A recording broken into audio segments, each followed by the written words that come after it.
Qu'est-ce qu'on avait prévu aujourd'hui? Le blog comme dispositif de marque pour atteindre, fidéliser les prospects, les avantages, les atouts, les avatars. On va voir quelques formes frustes effectivement du blog, la stratégie de contenu à développer pour un blog, de marque ou pas de marque d'ailleurs. On verra les deux variétés que je vais vous proposer, la ligne éditoriale, la typologie des contenus, la fréquence de publication, les indicateurs de performance, et puis évidemment la méthodo. Vous connaissez bien maintenant la patte de We Are the World, on est toujours des artisans de l'éditorial et donc on aime bien s'outiller. Alors, pour ceux qui ne savent pas encore, le site internet et le blog avec 2 newsletters mensuels sur We Are the World, ça part aujourd'hui, fin de journée d'ailleurs. Aujourd'hui, dans la newsletter, on parlera de la stratégie de contenu pour les médias sociaux, avec 4-5 articles de notre cru pour vous aider à élaborer une stratégie sur les médias sociaux. Et puis écrire pour le web, la newsletter hebdomadaire. Pour ceux qui ne connaissent pas We Are the World, nous avons 4 métiers. Notre baseline, vous le voyez, notre slogan, c'est contenu, marketing, performance. On fait du conseil éditorial, on produit des contenus sur mesure, opportunistes, comme j'ai tendance à dire, pour augmenter votre ranking ou pour appuyer vos campagnes de marketing. Et puis on fait de l'animation éditoriale, c'est-à-dire qu'on monte des blogs qu'on entretient et qu'on anime au long cours, à l'année ou sur un plan plus long même, et de la formation. 3 niveaux de retour sur investissement, rationaliser vos efforts de production, ça prend du temps de faire du bon contenu. Retour sur attention, donc comment visibiliser davantage et susciter plus de conversations autour de vous et donc augmenter votre notoriété. Et alors le retour sur contenu, c'est l'idée de réutiliser vos contenus, de les agréger pour faire à partir de 5-6 articles sur une même thématique un dossier, une landing page, pour faire de 5-6 micro-contenus un sondage ou une infographie, etc. C'est assez intéressant de voir que le contenu, c'est effectivement de l'or, mais c'est rare parfois d'avoir du contenu de très très bonne qualité et surtout, je vous le dis, ça prend du temps. Alors ici, un petit florilège de nos clients et juste en bleu, ce que vous voyez, ce sont tous des projets pour lesquels on a créé des blogs, soit en marque blanche, soit en marque grise, soit en branded content. Je vous expliquerai ça un peu plus tard. Donc, le marketing du contenu, pour ceux qui auraient encore des doutes, mais ça m'étonnerait sinon vous ne seriez pas là, c'est l'idée effectivement, ça c'est un chiffre Ipsos 2011, on n'a pas encore de chiffre plus récent du côté d'Ipsos en tout cas, le marketing de contenu fonctionne, ça veut dire qu'effectivement 36% des Français consultent au moins une fois par semaine un site de marque, et 7 sur 10 iraient plus souvent sur ce site de marque s'il y avait plus de contenu régulier et de qualité. Alors ça, c'est super important déjà. Notez bien, c'est la régularité et la fréquence, surtout sur un blog. On reviendra sur la définition du blog elle-même. Mais c'est vous dire qu'effectivement, donc il y a déjà une audience captive, d'accord? Alors, ensuite, c'est de se dire aussi, ça c'était du côté des audiences, des cibles, mais c'est de se dire aussi que du côté des professionnels, donc marketing B2C, B2B, effectivement, les marketeurs, les responsables com sont d'accord avec l'idée que le contenu devient un énorme vecteur de fidélisation, d'acquisition. Alors là, c'est plus récent du coup, c'est 2013, attention, c'est quand même sur des audiences anglo-saxonnes, on sait que ces gens-là sont plus mûrs que nous. Un article ici du Journal du Net qui nous dit que le métier, donc alors les budgets alloués au brand content explosent depuis 2011, c'est un article qui date de 2013 celui-ci sur le Journal du Net et qui dit que du coup, soit on a des agences médias qui ont développé des structures dédiées au contenu, chez Havas notamment, chez Ogilvy, soit du côté des éditeurs, c'est les régies publicitaires qui vont s'expertiser et se professionnaliser. Donc ça veut dire qu'elles vont typiquement faire du recyclage éditorial pour beaucoup, et réutiliser des contenus pour les pérenniser et pour les customiser sur des audiences ou des besoins particuliers. Et enfin, il y a les pure players comme nous, comme nos amis de Entrecom, All Content, Smoopsy, etc., etc., et j'en passe. Donc au fond, l'intérêt, ça veut bien dire, et au fond, là je vais parler du blog aujourd'hui comme outil de lead nurturing, mais vous pensez bien que c'est le contenu qu'il y a dans le blog qui va être le véritable dispositif de fidélisation. L'intérêt, c'est quoi? C'est de se dire qu'effectivement, aujourd'hui, on a une panoplie de sites internet, du mobile, du print encore, évidemment, de l'email, de l'intranet, du blog, on va le voir, de social media autour de notre valeureux contenu. Mais quel contenu? Alors déjà là, il y a quelque chose qui est une sorte de fondamental, c'est de travailler sur un contrat de lecture où on est sûr que le contenu qu'on va fournir va présenter de l'intérêt pour les prospects et clients. Et c'est du véritable intérêt, c'est pas de projeter pour l'organisation l'intérêt qui trouvera le lecteur. Même dans les projets qu'on a aujourd'hui, on a parfois du mal encore de montrer aux annonceurs que ce qu'ils proposent comme calendrier ou comme stratégie ne va pas nécessairement faire bouche, soit parce que la concurrence est énorme, soit parce qu'au fond leur audience à eux, typiquement, c'est pas dans cette relation-là qu'ils viennent chercher l'annonceur. Donc, l'intérêt pour les prospects et clients, ça veut dire focus group, ça veut dire faire le détective et aller regarder sur les forums, aller regarder sur les sources qu'on a autour de nous pour voir un peu ce que vos audiences disent de vous, ce qu'ils attendent de vous, ce qu'ils veulent savoir, qui sont attendus par les lecteurs, qui eux sont prêts à prendre le temps. Ça aussi, je vous donne un exemple.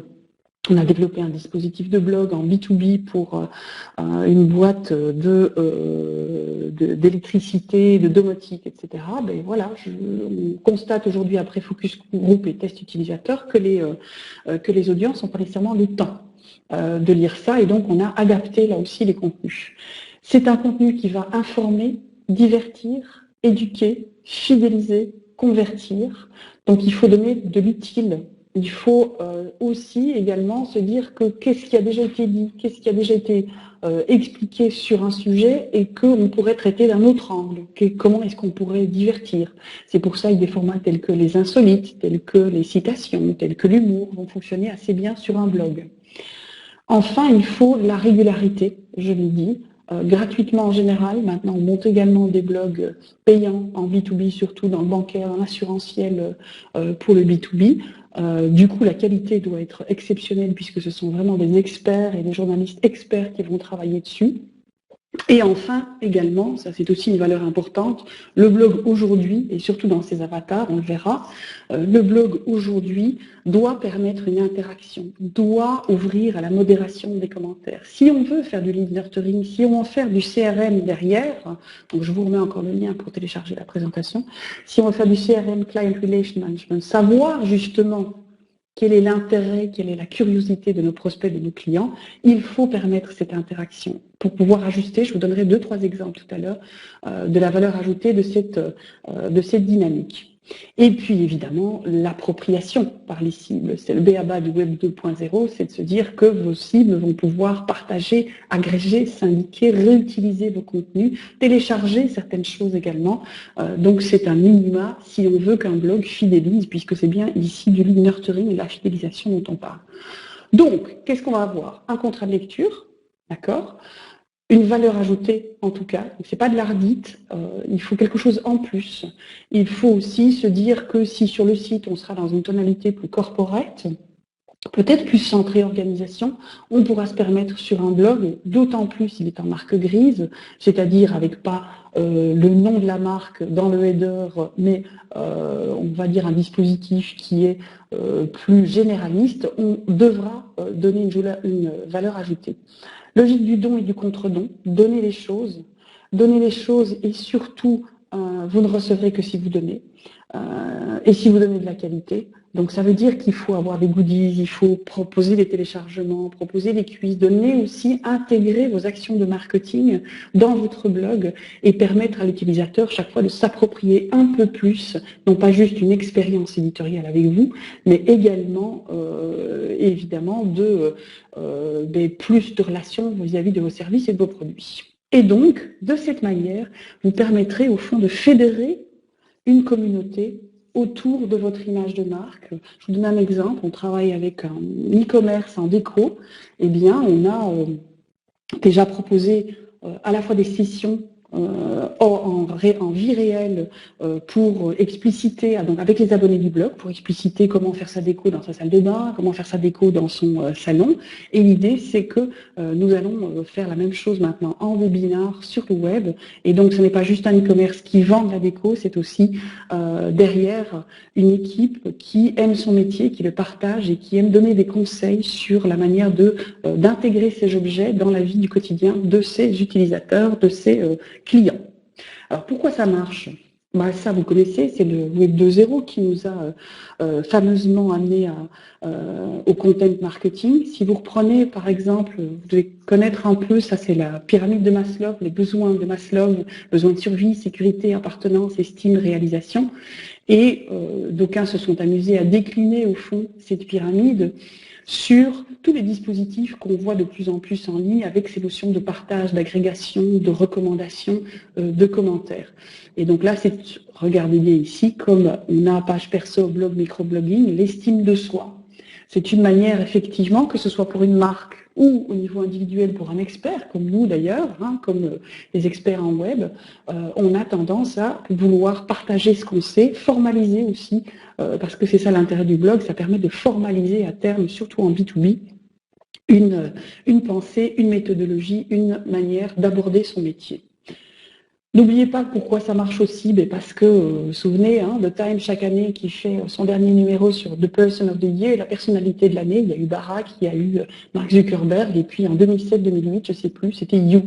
Vous, moi, tout le monde, là, tous les participants, les 140 participants que vous êtes, moi, mon équipe et autres, mon père, ma mère, pas mon chien, quoique, c'est l'idée, on est tous, effectivement, des éléments de ce web, on contrôle the Information Age, l'âge de l'information. Non, c'est pas cette année, Philippe, c'était 2007, donc ça date. Mais néanmoins, ça reste, et ça vient, ça amplifie même. Hein. Regardez Mediapart, un des premiers à avoir, au fond, à s'être dévoyé du chemin traditionnel de la presse pour créer un dispositif payant pour le coup, mais où on pouvait lire, recommander, commenter, créer, animer son propre blog, créer, participer aux éditions et communiquer et animer sur le réseau social. Et ça date déjà de 2009, 2008-2009. Donc c'est dire effectivement, si très tôt, on a mis en place ces dispositifs, et si le blog a un peu peiné à sortir de cette image de j'ai 16 ans, je m'appelle Cindy, j'ai mon blog, c'est mon journal intime ou Extime plutôt, on est aujourd'hui dans un dispositif qui a totalement été intégré par les départements marketing, voire même pousser plus loin, puisque regardez, j'adore cet exemple, My Starbucks ID, que certains connaissent peut-être, c'est l'idée qu'on a tous notre petit blog et notre petite opinion et qu'on va la partager, parce qu'au fond, le Starbucks, ce sont ceux qui le consomment et qui usent leur savate, qui peuvent mieux savoir comment l'adapter à leurs besoins, à leurs envies, à leur expérience. Et donc, regardez qu'à partir du Web 2.0, à partir du contenu de recommandation, on arrive à faire des plateformes exceptionnelles comme ceci, qui du reste sont montées, celles-là non pas en WordPress par exemple ou en Joomla, mais carrément dans du Salesforce. Donc c'est vous dire qu'il y a moyen de faire du lead nurturing. Alors, après cette petite introduction et mise en bouche, un petit rappel. Pourquoi le blog? Le blog en tant qu'outil de content marketing, parce que le blog est un des outils favoris de cette stratégie qui consiste à aller attirer l'utilisateur et, attention, l'utilisateur étranger. Et donc, c'est de créer le besoin chez lui, de créer l'intérêt, de créer l'attention pour le fidéliser. Donc, on n'est plus dans un processus marketing tel que on avait du temps du marketing traditionnel. C'est aujourd'hui, donc c'est pas de l'outbound au sens où on va acquérir et puis fidéliser. Mais par contre, on a la possibilité ici plutôt de fidéliser avant d'acquérir.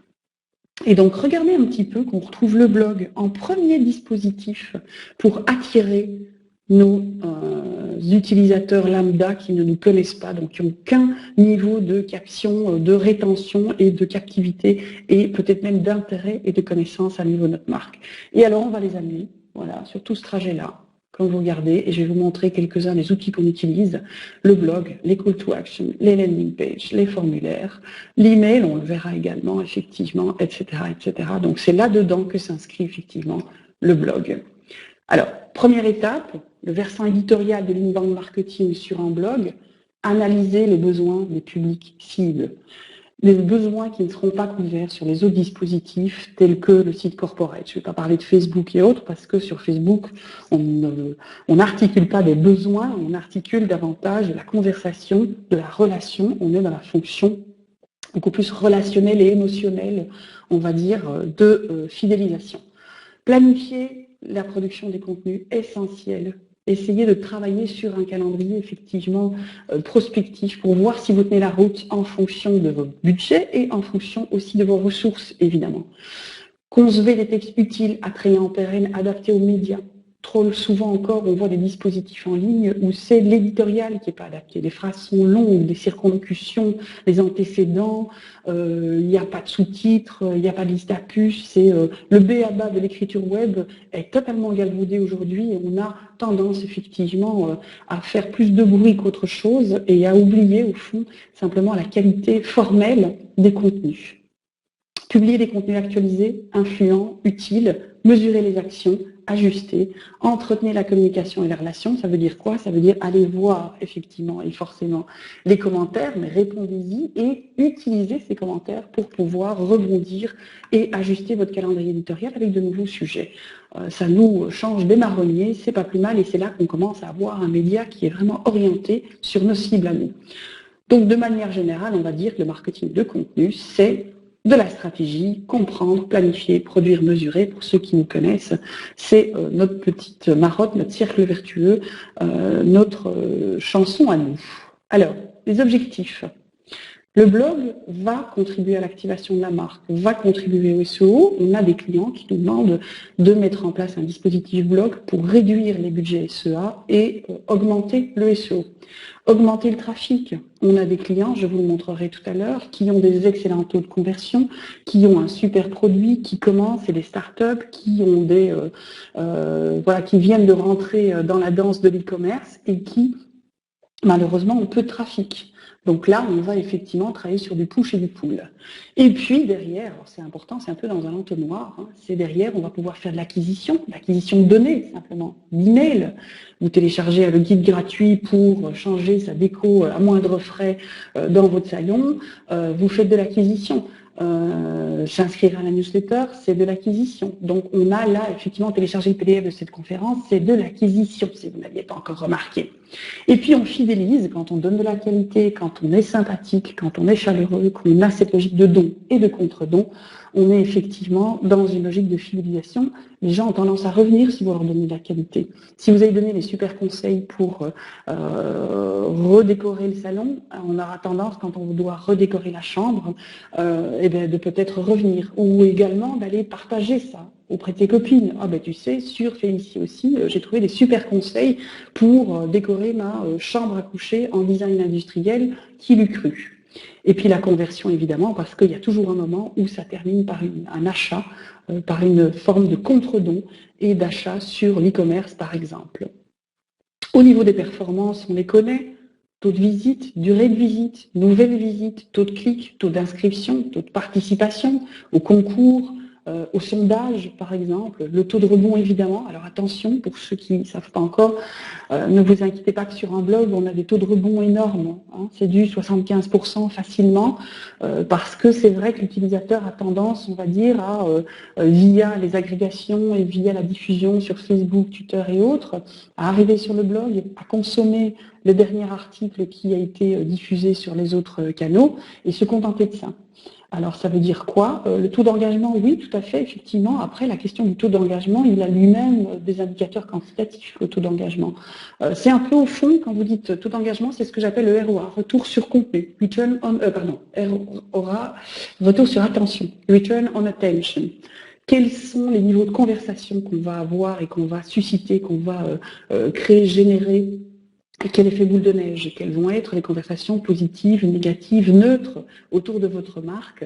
C'est aussi un taux d'engagement, le taux de partage fait partie du taux d'engagement également. Donc, n'hésitez pas, au début, à formaliser ça et à ajuster, évidemment, parce que entre les chiffres rêvés et ceux qui adviennent, il y a parfois des marges. Du moment qu'on se met des objectifs SMART, c'est déjà pas mal. Après, il faut un plan média, et ça aussi, c'est souvent ce qui manque, c'est qu'on va concentrer le budget sur la production de contenu, sur le montage de la plateforme, et puis on oubliera toute la partie promotion. Le retour sur contenu, donc le retour sur contenu, c'est l'idée, j'en ai déjà parlé, hein, c'est l'idée d'agréger des contenus existants et de les recycler pour donner d'autres formats et pour, donc par exemple, créer une landing page à partir de différents articles sur une même thématique, etc. Si vous allez sur notre blog Écrire pour le web, vous verrez qu'il y a un gros bouton vert, le SEO éditorial. Typiquement, c'est du recyclage puisqu'on a fait une landing page autour du SEO et de l'éditorial à partir de tous les articles les plus pertinents qu'on avait écrits sur cette thématique. Search Engine Marketing, SEA, notamment, netlinking, site internet, newsletter, médias sociaux, tout ceci doit faire partie des relais pour visibiliser le blog. Attention qu'aussi, c'est pas, ça c'est un peu le gros problème comme avec Facebook, un bon blog de marque, si ça prend effectivement et qu'on veut faire du lead nurturing, c'est pas juste une seule personne qui fait tout, le Rémi Bricka, ce sont des instances qui nécessitent effectivement une réelle stratégie à tous les niveaux et donc au niveau marketing et au niveau contenu. Ça veut dire un responsable marketing, ou en tout cas que le département marketing donne ses actions, ses objectifs, un responsable communication pour être sûr qu'on soit dans la charte et que quand même on soit pertinent par rapport au discours général et au message clé du plan global, un responsable projet, un responsable des contenus en tant que tel, parce que le projet c'est pas que des contenus, un documentaliste, surtout quand on est sur des matières bien particulières, bien nichées, je pense notamment aux bancaires, à l'assurantiel par exemple, et évidemment rédacteur, éditeur. Oui, ça fait beaucoup de monde. Attention que on est bien certain que c'est pas 7 personnes, évidemment. Bien souvent, vous allez avoir, on va dire, le responsable projet, contenu, documentaliste, rédacteur et SEO en une personne. Ou alors, vous allez avoir, dans les plus grosses structures, le traffic management qui va s'occuper du SEO et la com qui va s'occuper du contenu, de la documentation des rédacteurs. Et puis, la responsabilité projet sera au marketing. Et puis, alors, l'illustrateur graphique, ça c'est toujours un peu les aléas. Soit on sait manipuler Photoshop, soit pas, soit on a un département graphique, soit on récupère d'ailleurs. Soit il y a Shutterstock et iStock Photo pour le lambda. Et alors les outils, et je vais vous en montrer quelques-uns aujourd'hui, oui c'est exactement ça, il faut trouver des moutons à 5 pattes, c'est un peu le problème, ou avoir beaucoup de sous, ça c'est pas mal aussi. Benchmark éditorial, persona, mon buyer persona, je suis dans le lead nurturing, à qui je dois m'adresser, et donc ça va aussi se décliner du coup sur l'audit de positionnement et l'audit SEO. Mon chef d'entreprise, mon directeur commercial, comment est-ce qu'eux s'expriment, quels sont leurs besoins par rapport à l'assurance crédit par exemple, et bien en fonction de ça, je saurai effectivement quelle matrice de référencement, donc quel mot-clé sur le tête de traîne, longue traîne utiliser, quel chartage, est-ce que on sera dans du vous, du nous, dans du le nom d'annonceur vers ses cibles, la checklist pour être sûr que, excusez-moi, pour être sûr que derrière on soit cohérent sur toute la ligne. Et puis après, des tableaux de bord, des gabarits, je vais vous montrer ça. Donc c'est l'idée de pérenniser, c'est le retour sur investissement, ça. C'est que quand on sait comment ça fonctionne, c'est surtout s'il y a plusieurs contributeurs, c'est de pouvoir avoir une guideline, une directive et ne pas partir de la page blanche, mais d'avoir effectivement un modèle pour nous guider. Et puis évidemment la ligne et la charte. Alors les moyens, ben oui, le nerf de la guerre, les sous. Juste pour vous montrer un peu le déploiement, comment est-ce que ça se passe. Donc déjà, il faut la conception du projet. Ça, c'est les coûts journaliers. D'accord? Donc ça veut dire sur une petite structure, on fera quand même une analyse stratégique de 2-3 jours. Si on est sur du lourd, je vous montrerai un beau projet bien lourd qu'on a fait, on est facilement sur du 15, 20, 30 jours d'analyse. Les contenus, alors attention qu'on est aussi à la base sur des contenus froids, donc sur une sorte de patrimoine de matelas qu'on va mettre en ligne, c'est un peu comme le homestaging, vous savez, où aujourd'hui on n'achète plus des maisons qui sont vides et froides, mais par contre, le vendeur y a mis un canapé, une petite musique, voire même un feu qui flambe pour déjà projeter l'acheteur dans son prochain cocon. La plateforme, alors vous dire que chez nous, on est des grands amateurs, voire des partisans de WordPress. On a acquis beaucoup de connaissances là-dedans et du coup, au fil des années, on capitalise aussi sur des plugins qui fonctionnent, on connaît bien notre outil. L'animation, la médiatisation, je vous le disais, promotion. Et puis alors la formation en interne, évidemment, il faut pérenniser les efforts en interne. Bien souvent, le client va vouloir s'approprier à juste titre. D'ailleurs, ce CMS, pas pour rien, c'est un Content Management System. Et donc là encore, il faut transférer les compétences à la fois au niveau éditorial et au niveau, on va dire, technique, plus fonctionnel. Alors, stratégie. j'ai reventilé ici les différentes actions qu'on peut faire pour monter un projet de blog. Et on va dire que, en résumé, hein, on met un blog en marque blanche grise installé dans les règles de l'art, standard W3C, attrait et créativité, Google Analytics derrière. Après, d'ailleurs, il y a un super outil, c'est du bon, c'est du belge, je ne sais pas si vous le connaissez, Woorank, qui vous permet de passer en revue votre blog, votre site d'ailleurs, pour voir s'il répond à toutes les bonnes règles de Search Engine Marketing et de marketing en ligne, c'est-à-dire au niveau SEO, au niveau justement du W3C, etc. Attention, en version gratuite, vous pouvez tester un site par jour et en version payante, c'est plus cher. Mais il est nickel parce que du coup, vous avez aussi un très bon outil pour savoir derrière comment optimiser et ce qu'il y a à faire dans vos chantiers. Un fond éditorial de 20 articles. Oui, c'est vrai, effectivement, mais il est moins sexy, je trouve, Brice André. Je ne sais pas si c'est Brice ou si André, le prénom. Et puis surtout, il est peut-être un peu moins complet, le SEO Quick. Fond éditorial de 20 articles, 20 images, parce que c'est l'attrait. On sait bien qu'on a des taux de clics supérieurs en plus sur les articles s'il y a une image, et en plus pour le partage après sur Facebook et autres, l'image, ça le fait vraiment. Et une série de landing pages pour l'acquisition, c'est-à-dire un formulaire pour forcément recevoir les éventuels livres blancs, un formulaire pour recevoir la newsletter, un formulaire pour le contact, voire des simulateurs, des calculateurs, etc. Fonction web 2.0, c'est-à-dire print, email, share, compagnie, récolte d'adresses, un email de lancement évidemment, sauf quand on n'a pas la DB et que justement on doit la créer. On évitera d'ailleurs d'acheter une base de données sur un projet de blog, ça n'a pas beaucoup de sens, il vaut mieux patienter 3 à 6 mois et avoir une stratégie d'acquisition. Stratégie éditoriale de référencement, fidélisation. Les séries, par exemple, les feuilletons fonctionnent assez bien sur un blog. Donc, les interviews également, les dynamiques de on fait un sondage et la semaine d'après, on va curer ce sondage, on va se l'approprier et le commenter. Ça fonctionne très bien. Ah oui, les images optimisées pour les moteurs, ça veut dire quoi? Ça veut dire Altaï, évidemment. Ça veut dire utiliser notamment sur WordPress des outils tels que le SEMrush et autres qui vont nettoyer toutes les métadatas qu'il y a sur l'image et la rendre la plus légère et la plus digeste possible pour GNE. C'est quoi ça, GNE? La plus digeste possible pour Google. Pouvez-vous écrire SEMrush? Alors, ensuite, ça, c'est notre petite recette. On va utiliser WordPress pour le pool, donc c'est le blog, on va le mettre en WordPress. Il y a des excellents thèmes gratuits pour ceux qui n'ont pas beaucoup de sous que vous pouvez customiser. Qu'est-ce que je vais mettre? Les Woothèmes, évidemment. Donc ça veut dire que vous payez à la base 50 à 100 $ et puis après vous le customisez. Attention, c'est pas la panacée non plus. Hein. Donc moi je vous dis ces deux-là parce que je sais qu'ils ont des thèmes de qualité.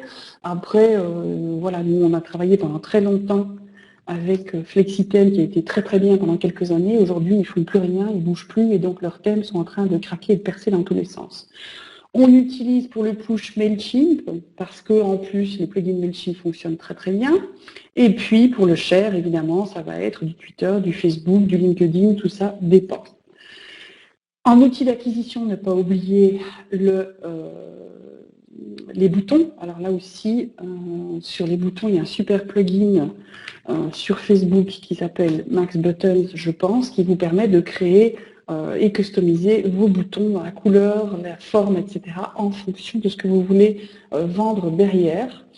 Et puis alors, regardez ici que tous les autres outils et dispositifs que vous pouvez associer à votre blog, des articles uniques, des press releases, les renvoyer vers des pages du site, travailler sur des descriptions de produits qui seront dans des encarts à côté d'un texte plus éditorialisé, etc.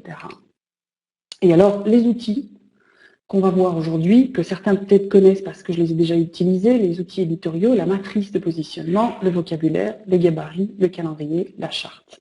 Matrice de positionnement, c'est quoi? Je la retrouverai plus tard, je la mettrai sur Facebook, la source de l'infographie précédente, parce que là, pour le coup, Nicolas, je ne sais plus. Donc, se dire que vous avez, de toute façon, vous devrez traiter des thématiques qui sont concurrentielles, c'est-à-dire que d'autres vont également traiter. Je prends toujours l'exemple, le cuisiniste est obligé, dans sa valeur conseil, d'aller dire à ses clients, on a, dans la cuisine, il y a un triangle ergonomique entre le plan de travail, le plan de cuisson et le plan d'eau. Donc, ça veut dire que Xina va le dire, Cuisine Plus va le dire, Ikea va le dire, ils sont obligés de le dire tous, c'est du concurrentiel.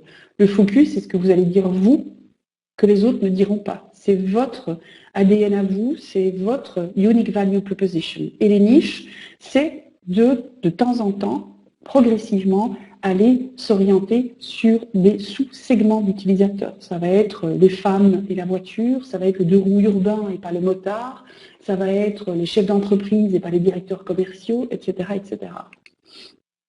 Ne pas oublier dans son plan de contenu et son référentiel, sa matrice de contenu, de regarder ce que les gens veulent. Regardez ici pour Fiskars, on a un blog jardin, mais forcément que quand on fait le calendrier éditorial tous les 3 mois, on va aller voir ce qui est recherché et on va aller voir les recherches associées aux idées que nous, on va mettre en place.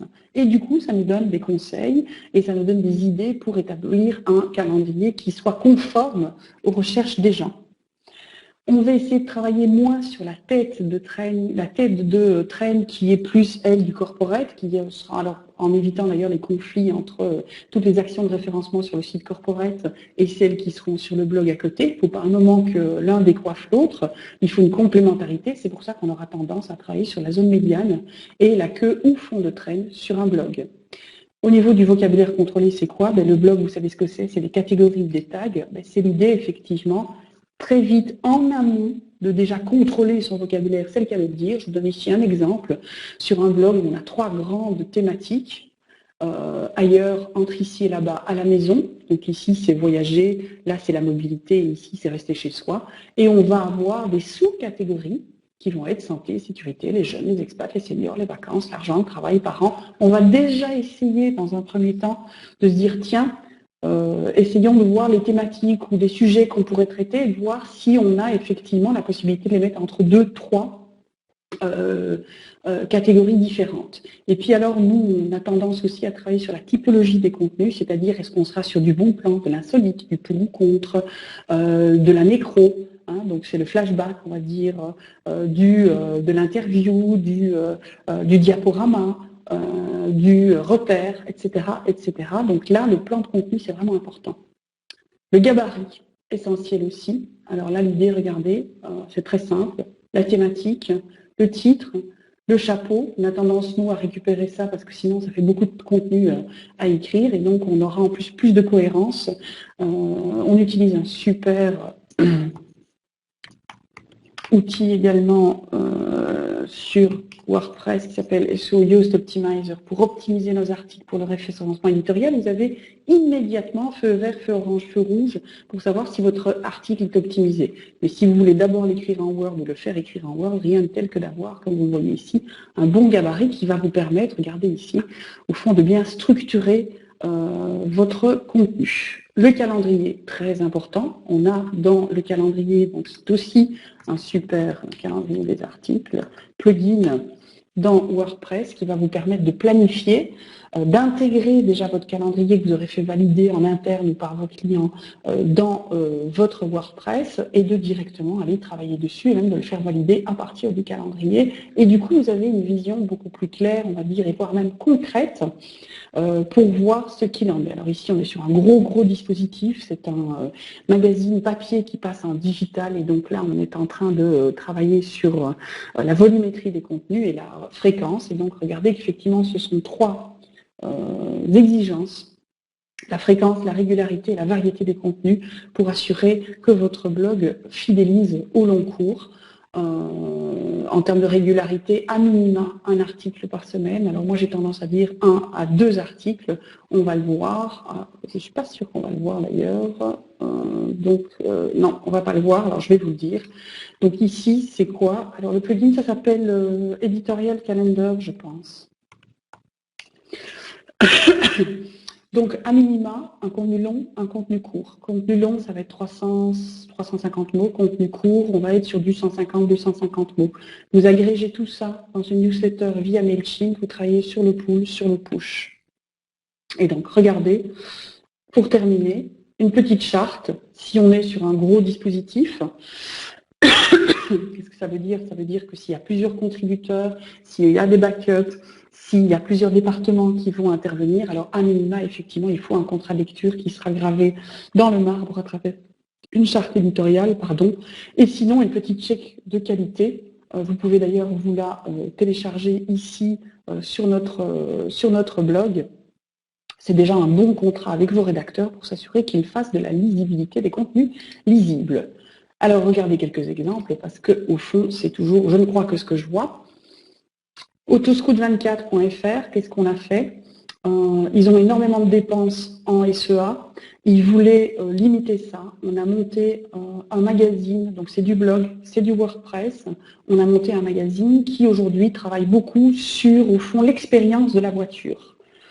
Ça veut dire quoi l'expérience de la voiture? Ça veut dire, alors Autoscout24, vous le savez sans doute, c'est qu'ils font de la voiture d'occasion, mais c'est comment vendre sa voiture, comment acheter sa voiture d'occasion, mais comment choisir sa voiture neuve, comment conduire, que faire contre les cambrioleurs, que faire contre la police, comment vérifier son niveau d'huile, etc. Donc rien de bien, on va dire, sorcier, rien de bien nouveau.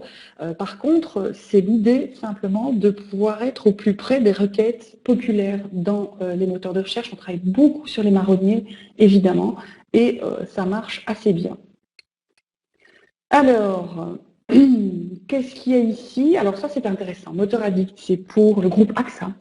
Là, on est, très important ici, on est sur une communauté. Il y a un forum derrière, il y a un média social, la partie blog et la partie, donc on est dans les avatars, comme je vous disais, c'est cette partie-ci. Un interview de motard par mois. Derrière, avec le forum et la communauté, on voit les interactions. Et à partir de ces interactions, en fait, on décide du calendrier éditorial à venir. Et en plus de ça, chaque mois, on agrège les principaux articles, vous voyez, l'interview du mois, le petit édito, les principaux articles, un chiffre pour un micro-contenu, et on push chez les motards. On a des taux d'ouverture de 60%. La dernière de décembre, c'était 60% de taux d'ouverture et 25% de taux de clic. Donc c'est quand même pas mal. Le téléchargement de l'exemple, téléchargez la présentation et vous l'aurez dedans. Je ne vais pas y revenir, je suis déjà en train de déborder, comme d'habitude d'ailleurs. Autre exemple, Félicie aussi, e-commerce, c'est l'exemple dont je vous parlais tout à l'heure. Donc on a un e-commerce, d'accord? Donc c'est sur le site Félicie aussi. On a le blog Félicie aussi, et à partir du blog, pareil, en MailChimp, on agrège un édito, des contenus, et chaque fois, une petite action marketing, d'accord? Donc c'est l'idée que chaque mois, on offre quelque chose, ok? Kimbox, très sympa, deux nanas qui ont créé des boîtes de fête. Donc pour fêter votre enfant, son anniversaire, animer les mercredis ou les samedis avec eux. Excellent taux de conversion, mais très peu de visites. Donc qu'est-ce qu'on a fait? On a rajouté un blog pour le SEO. Et on a aussi de nouveau un push ici avec une newsletter mensuelle et du coup déjà assez vite elles ont augmenté leur taux et en plus il y a la viralité derrière donc ça fonctionne très très bien. Et donc Template B2B, intéressant. C'est l'exemple que je vous donnais tout à l'heure, donc c'est du Somfy, Template. Alors donc les professionnels trouvaient le blog très très chouette mais n'avaient pas le temps de le lire. Par contre ce qui les intéressait, qu'est-ce qui les intéressait eux? C'était du concret, c'était de la promotion, c'était du conseil sur les nouveaux produits. Ça veut dire que du coup, on a travaillé en associant les emails avec Unique Selling Proposition, une promo, un nouveau produit, donc de la conversion pure. On y a ajouté un conseil, on y a ajouté une vision du marché, des actus et on est parvenu à réutiliser ces contenus-là sur le blog, qui donc est une forme très fruste aujourd'hui. C'est pas trop éditorial, c'est surtout très valeur utile sur les produits. Échange d'articles, oui, évidemment, dans le netlinking et dans la diffusion, l'échange d'articles, c'est très très bien. Le plus difficile, au fond, dans l'échange d'articles, c'est la ligne éditoriale et le contrat de lecture. Qu'on ne triche pas avec ce qu'on ressent et qu'on ne sent pas trop de rupture d'un style à l'autre. Ceci, alors ça c'est la bête de compète, quand je vous parlais justement un peu du cahier des charges du business plan, là c'est un travail de 2 à 3 mois de préparation ici, parce que c'est un blog en WordPress avec une émission télé pour les artisans. Et donc regardez qu'on est dans la marque Green d'ici, c'est rassuré d'entreprendre, le rendez-vous expert de la petite entreprise, et c'est sponsorisé par Gain Assurance. Donc typiquement ici, on est sur l'éditorial, allez le voir, c'est vraiment très très bien, rassuré d'entreprendre, rassuré d'entreprendre. Je ne sais plus quelle est l'URL derrière, il y a des livres blancs, il y a des interviews, il y a l'invité du mois. Donc là, c'est vraiment une grosse artillerie, donc il y a du budget derrière. C'est du blog, et en termes de fidélisation et d'acquisition, c'est exceptionnel. Ceci, c'est un blog en interne, un blog, une sorte d'intranet en fait. Oui, effectivement, Marie, on peut le faire. Alors, pourquoi est-ce que moi je ne le fais pas? Parce que pour moi, Google AdWords, ça reste un outil froid. Rien de tel pour moi que d'aller voir. C'est un peu, si vous voulez, comme si vous alliez au café, que vous écoutiez les conversations autour de vous. Hein, les hommes politiques, ils font ça au moment de leur campagne. Ils ont tendance à aller au marché, ils vont dans les cafés. Rien de tel que d'être dans l'authentique et de vraiment, effectivement, merci Marie-Laure, voilà, prendre le pouls plutôt que du calculateur Google. N'oubliez pas en plus que le Google Keywords va aider surtout pour du référencement, j'ai envie de dire, de conversion sur la tête de traîne, sur la queue de traîne, rien de tel que d'aller sur les forums et d'aller faire la concierge et le détective privé. Et derniers exemples, qui sont pas mal du tout. Alors, Welcome to Belgium, c'est quoi? C'est une mutualité qui nous avait demandé de visibiliser la partie expat sur leur blog. Le truc, c'est que c'était pour des expats, c'est pour une assurance hospitalisation pour les expatriés en Belgique, et que la mutualité, elle s'appelle euromute.be, et qu'il n'y a pas un Allemand, un Britannique et un Espagnol qui savent ce que c'est euromute.be. Donc, ils ne vont pas taper euromute.be pour chercher une assurance hospitalisation. Donc déjà, on leur a dit, on sort de l'institutionnel, du corporate, et on va créer un dispositif à part entière. Ça, c'était un flexithème d'ailleurs, hein, je vous avais montré tout à l'heure, les fameux flexithèmes. Et qu'est-ce qu'on a fait? Welcome to Belgium.net. Et là, on est allé voir, surtout, vous savez, ça existe, il y a une pléthore de forums, blogs, communautés d'expats en ligne. On a éculé tous les forums et tous les blogs pour savoir ce que se posaient comme question les expats qui arrivent ou qui doivent arriver en Belgique. À partir de là, on a fait un calendrier à 3 mois. C'est assez marrant parce que j'ai montré cet exemple-là en formation ici pour une audience de Bruxelles, la Commission européenne, et j'ai 2 expats qui m'ont dit « Oh, mais je connais ce blog parce que quand je suis arrivée en Belgique, j'ai utilisé ça pour choisir mon assurance. Donc ça fonctionne. » Donc ça, c'est du bon pour nous, évidemment, on est tout content que ça marche. Et donc l'idée, regardez, Get a Fast Quote, une vidéo testimonial, découvrir quand même donc, du produit, parce qu'il ne faut pas déconner, c'est des dépenses, donc c'est aussi de la notoriété et de la conversion. Et alors, que des tips and tricks sur vivre en Belgique. Il y a, alors on ne le voit pas ici, regardez, ici, voir les 2 tips, et ici en bas, il y avait une checklist que vous pouvez punaiser mettre avec un magnet sur votre réfrigérateur sur tous les numéros d'urgence en Belgique. Et enfin, dernier truc, chez Taurine Assurance Groupe AXA, là, on avait fait, c'est assez intéressant, une newsletter.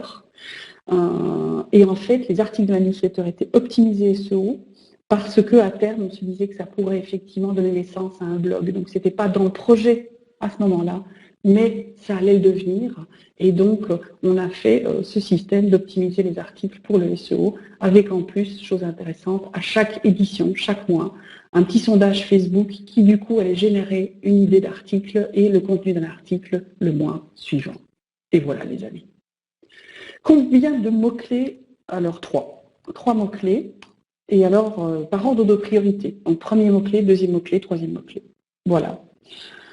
Je pense que j'ai tout dit. Donc, vous n'hésitez pas, vous allez télécharger la conférence et vous pouvez, je vous l'ai dit, vous abonner et liker notre page Facebook. N'hésitez pas, s'il y a encore des questions, à retourner. Merci, my sweet paradise. You're so sweet. Et puis, pour les... Ah oui, les répéter, évidemment, c'est une question de densité, Lise. Donc, il faut les répéter surtout. Parce que le mettre une seule fois, ça ne va pas. Attention simplement que si vous utilisez SEO Yoast sur WordPress, il va focaliser sur un seul mot-clé. D'ailleurs, je vous le conseille si vous utilisez WordPress parce que ça coupe court à toute discussion et toute hésitation. Merci à vous tous pour vos interactions, pour vos questions. On reste à votre disposition, bien sûr. Et puis, alors, le plugin Max Button permet aussi de faire des boutons social. Ah, ça, c'est une bonne question, Romain. Je ne suis pas sûre du tout, je ne pense pas. Je ne pense pas. Mais par contre, ça me donne envie de creuser, effectivement. Parce que ça, je trouve que c'est une des grosses faiblesses, ce sont les boutons de partage, effectivement. Merci à tous, salut, et puis à la prochaine. Je pense qu'on est quoi là en février, je dois encore en donner une à mon avis. Je ne sais pas quelles sont les prochaines conférences, mais on se retrouve bientôt sur e-commerce live. Merci, bonne journée, au revoir.